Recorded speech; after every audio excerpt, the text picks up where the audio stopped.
তো গো বন্ধু, ব্যক্তি আবু বকর রাদিয়াল্লাহু তাআলা আনহু কত দামি লোক ছিলেন।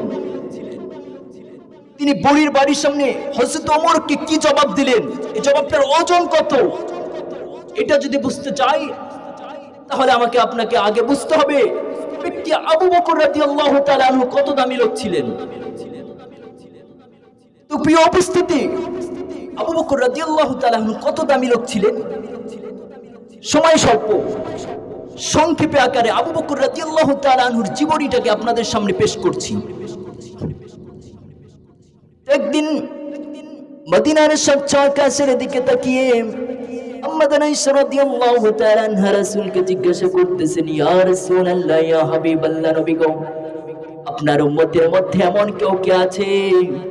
ওগো নবী, আপনার উম্মতের মধ্যে এমন কেউ কে আছে যারা আমলের পাল্লা ওই যেন লক্ষাধিক তারকারাজি দেখা যায়, ওই লক্ষাধিক তারকারাজির চাইতেও সম পরিমাণ কিংবা তার চাইতেও বেশি হবে। আপনার উম্মতের মধ্যে এমন কোন উম্মত আছে কিনা? আল্লাহ রাসূল বলতেছেন, ও আয়েশা শোনো, আমার যত উম্মত আছে এই সকল উম্মতের মধ্যে একজন ব্যক্তি আছেন যারা আমলের পাল্লা ওগো নবী, ওই ওগো আয়েশা তুমি শোনো, ওই যে লক্ষাধিক তারকারাজি দেখতে পাচ্ছ, ওই লক্ষাধিক তারকারাজির চাইতে সমপরিমাণ হবে।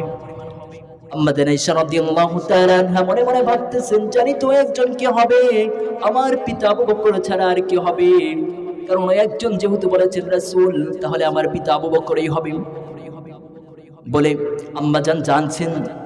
তারপরেও কেন রাসূলকে যে প্রশ্ন করেছেন, বলে পৃথিবীতে যত নারী আছে, যত মেয়ে আছে, তাদের একটা স্বভাব আছে, এটা ভালো গুণ, তাদের একটা গুণ আছে যে সকল নারী চায় তার স্বামীর মুখ থেকে বাবার বাড়ি কিংবা বাবার একটু প্রশংসা শুনবে, এটা ভালো গুণ। তো আম্মা জান আয়েশা রাদিয়াল্লাহু তাআলা আনহু, আম্মা জান আয়েশা রাদিয়াল্লাহু তাআলা আনহা উনিও ভাবতেছেন যে আমার পিতার রাসূলের থেকে আরেকটু প্রশংসা শুনবো, এই জন্য উনি জিজ্ঞাসা করেছেন। তবে রাসূল সাল্লাল্লাহু আলাইহি সাল্লাম আম্মা জান আয়েশা রাদিয়াল্লাহু তাআলা আনহাকে বলতেছেন, ও আয়েশা শোনো, সে একজন হলো হযরত ওমর ইবনুল খাত্তাব, যার আমলের পাল্লা ওই যে লক্ষাধিক তারকারাজি দেখতে পাচ্ছ, ওই লক্ষাধিক তারকারাজি সমপরিমাণ। এই জবাব শুনে আম্মা আয়েশা রাদিয়াল্লাহু তাআলা আনহার মনটা একটু মলিন হয়ে গেলেন। ভেবেছিলাম কি রাসূল আমার পিতা আবু বকরের নাম বলবেন, কিন্তু আমার পিতা আবু বকরের নাম তো বললেন না, তিনি তো বললেন হযরত ওমর ফারুক রাদিয়াল্লাহু তাআলা আনহু। তাহলে আমার বাবার এত প্রশংসা কি করেন রাসূল? আম্মা জানের এই মন মলিন হওয়া দেখে রাসূল সাল্লাল্লাহু আলাইহি ওয়াসাল্লাম বুঝতে পারলেন তার মনের মধ্যে গন্ডগোল হয়ে গেছে, তার মনটা মলিন হয়ে গিয়েছে। কারণ বান্দার যখন চেহারা দেখে মানুষ বুঝতে পারে যে ভিতরে কোনো কিছু হচ্ছে। চেহারার যখন মলিন ভাব, আমরা সাধারণ মানুষ যারা একটু বিচক্ষণ, তারা এই জিনিসটা উপলব্ধ করতে পারে, বুঝতে পারে যে মানুষের ভিতরে কোনো একটা গন্ডগোল চলছে, মনটা খারাপ। আম্মা আয়েশা রাদিয়াল্লাহু তাআলা আনহা রাসূল সাল্লাল্লাহু আলাইহি সাল্লাম বললেন, ও আয়েশা শোনো, তুমি ভেবেছিলে তোমার পিতা আবু বকরের নাম বলবো। ও আয়েশা শোনো, তোমার পিতা আবু বকরের নাম তো আমি বলি নাই, কারণ তোমার পিতা আবু বকরের নাম বলি নাই এর জন্য, কারণ আবু বকরের আমলের কোনো হিসাব নেই। হযরত ওমর ফারুক রাদিয়াল্লাহু তাআলা আনহুর আমলের একটা গণনা আছে, আর তোমার পিতা আবু বকরের আমল কত তুমি জানো? তুমি জানোনি তোমার পিতা আবু বকরের আমল কত? আমার যত উম্মত আছে, সকল উম্মতের আমল যদি আমার কিয়ামত পর্যন্ত যত উম্মত আসবে, সকল উম্মতের আমল যদি এক পাল্লায় রাখা হয়, আর ব্যক্তি আবু বকর, তোমার পিতা আবু বকরের আমল যদি এক পাল্লায় রাখা হয়, তাহলে তোমার পিতা আবু বকরের আমলের পাল্লা ভারী হয়ে যাবে। আবু বকর কত দামি লোক ছিলেন, যারা আমলের পাল্লা উম্মতে মুহাম্মাদের যত উম্মত আছে, সকল উম্মতের আমলের পাল্লা যদি এক পাল্লায় রাখা হয়, ব্যক্তি আবু বকরের আমলের পাল্লা যদি এক পাল্লায় রাখা হয়, তাহলে ব্যক্তি আবু বকরের আমলের পাল্লা ভারী হয়ে যাবেন। একটু আবার ভেবেছেন আবু বকর রাদিয়াল্লাহু তাআলা আনহু কত দামি। তো আপনারা বলতে পারেন আবু বকর এত দামি, তারপরেও রাসূল সাল্লাল্লাহু আলাইহি ওয়াসাল্লাম আবু বকরের ব্যাপারে তো বলেন নাই, ওমর রাদিয়াল্লাহু তাআলা আনহুর ব্যাপারে বলেছেন, লাউ কানা বাদি নাবিয়্যা লাকানা উমর, আমার পরে যদি কেউ নবী হতো তাহলে হতো কে উমর। তা আবু বকরের ব্যাপারে তো এই কথা বলেননি। বলে বন্ধু, আমি আপনি তো এটা বুঝেছি, কিন্তু আবু বকরের আমল যে কত এটা ওমর রাদিয়াল্লাহু তাআলা উনি বুঝতে পেরেছেন। কারণ আরেকটু শুনি আবু বকরের জীবনী, আরেকটু সংক্ষেপে আকারে শুনি। একদিন হযরত ওমর ফারুক রাদিয়াল্লাহু তাআলা আনহু আবু বকরকে এসে জিজ্ঞাসা করতেছেন, ওগো বন্ধু, আমি সারা জীবনে যত আমল করেছি আমার সকল আমলগুলো আপনাকে দিয়ে দিলাম। আবু বকর রাদিয়াল্লাহু তাআলা আনহু সরল সোজা মানুষ, ঠান্ডা মেজাজের মানুষ। তিনি বলতেছেন, একটু সময় নিয়ে বলতেছেন, ওগো বন্ধু, তিনি মনে মনে এটাও ভাবতেছেন যে ওমর সারা জীবন আমার সাথে আমল নিয়ে করেছে প্রতিযোগিতা, আজকে বলতেছেন, ওগো বন্ধু, আমি জীবনে যত আমল করেছি সকল আমল আপনাকে দিয়ে দিলাম। উনি মনে মনে এটা ভেবে বলতেছেন, বন্ধু বুঝলাম, আপনি তো আপনার জীবনের সকল আমল আমাকে দিয়ে দিচ্ছেন, কিন্তু বিনিময়ে আমার কাছ থেকে কি চান?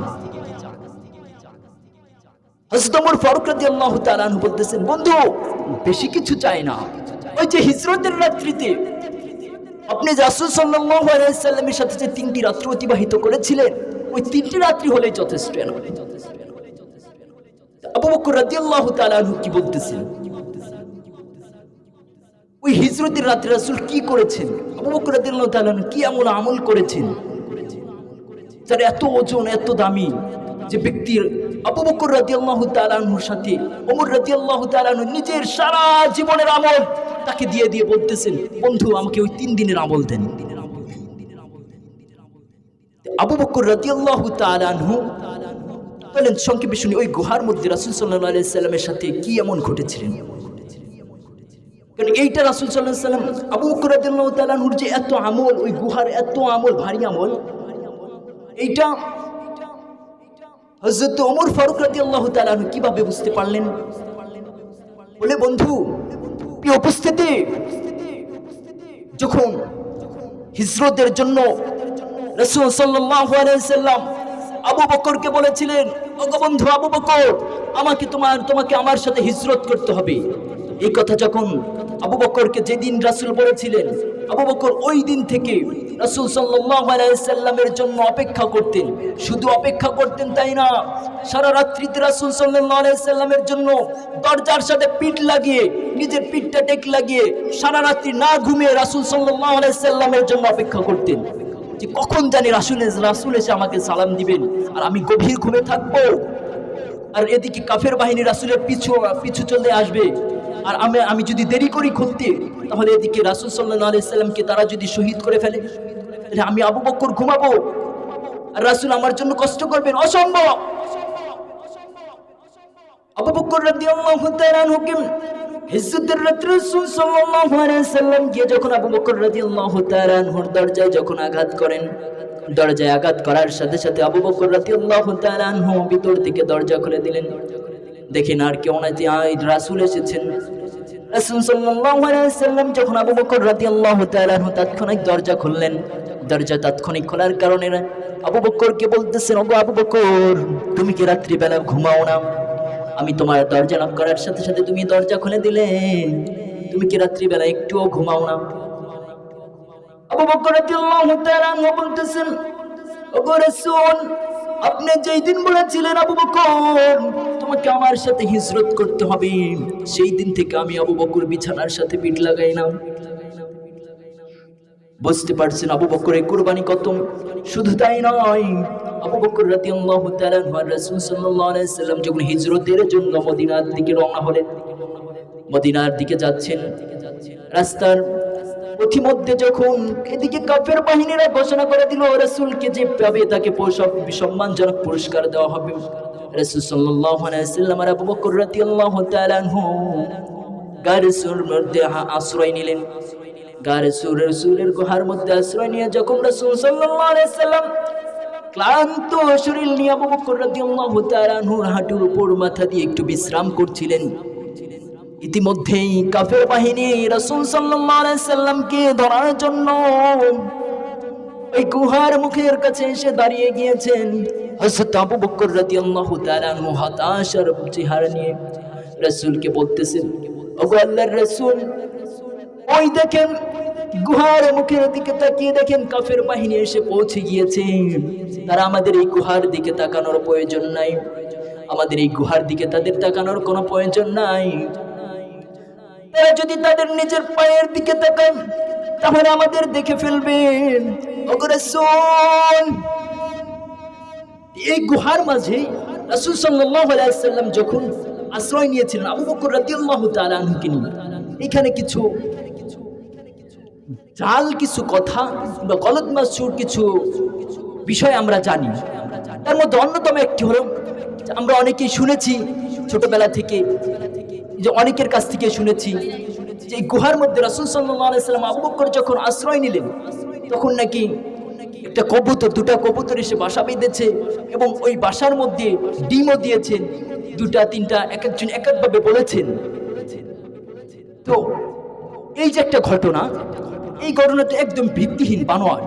মুহাদ্দিসগণ বলেছেন এই গুহার মধ্যকার এই রাসূল সাল্লাল্লাহু আলাইহি ওয়াসাল্লামের এই সংশ্লিষ্ট এই ঘটনাটা একদম বানোয়ার, এই ঘটনার কোনো ভিত্তি নেই। তবে মাখরাসার যে বিষয়টা এসেছেন এখানে মুহাদ্দিসগণ বলেছেন যে এই বর্ণনাটাও দুর্বল, তবে এটা বর্ণনা করা যায় এই জন্য, এটা দুর্বল বর্ণনা এসেছে, এটা ঘটনার বয়ান করার ক্ষেত্রে এটা বলা যায়। যাই হোক, রাসূল সাল্লাল্লাহু আলাইহি ওয়াসাল্লামের আবু বকর রাদিয়াল্লাহু তাআলা আনহু যখন গুহার মাঝখানে দুই বন্ধু যখন এভাবে কথোপকথন করতেছেন, ইতিমধ্যেই রাসূল সাল্লাল্লাহু আলাইহি ওয়াসাল্লাম যখন আবু বকরের এই ভীতিমাখা চেহারা দেখলেন, চেহারা দেখে বলতেছে, ওগো আবু বকর, তুমি ভয় পেও না, তুমি ঘাবড়িও না, ইন্নাল্লাহা মা'ানা, আল্লাহ সুবহানাহু ওয়া তাআলা। দুই বন্ধুর এই কথোপকথন যখন শুনলেন, দুই বন্ধুর এই কথা যখন শুনতে পেলেন, যখন আল্লাহ রাব্বুল আলামিন যখন এই দুই বন্ধুর এই কথাগুলো শুনতেছিলেন, আল্লাহ তাআলার এই কথাটা এত পছন্দ হয়েছে, এত ভালো লেগেছেন, পরবর্তীতে এটি দিয়ে এই কথার অংশটা এই ইন্নাল্লাহা মা'ানা লা তাহজান ইন্নাল্লাহা মা'ানা, এই কথাটা আল্লাহ রাব্বুল আলামিন কোরআনে কারীমের অংশ করে নাজিল করে দিয়েছেন। এখানে হযরত ওমর ফারুক রাদিয়াল্লাহু তাআলা আনহু বুঝতে পেরেছেন আমি আবু বকরের চাইতে বেশি দামি নয়, আবু বকর আমার চাইতে বেশি দামি, কারণ আমার নামটা, আমার ব্যাপারে তো রাসূল বলেছেন, ওগো আবু বকর লাউ কানা বাদি নবী আলা কানা ওমর, যদি আমার পরে তো নবী হতো তাহলে হতো কে ওমর। আর আবু বকরের ব্যাপারে কি বলেছেন, ইন্নাল্লাহা মা'ানা, আবু বকরের সম্পর্ক রাসূলের সম্পর্কের পাশাপাশি, আর আমার রাসূলের সম্পর্ক আগে আর পরে। এই দ্বারা আবু বকর রাদিয়াল্লাহু তাআলা আনহুর মর্যাদা আপনাদের সামনে বয়ান করছিলাম, পেশ করছিলাম। তো বুঝতে পেরেছেন তো আবু বকর রাদিয়াল্লাহু তাআলা আনহু ব্যক্তি কত দামি লোক ছিলেন।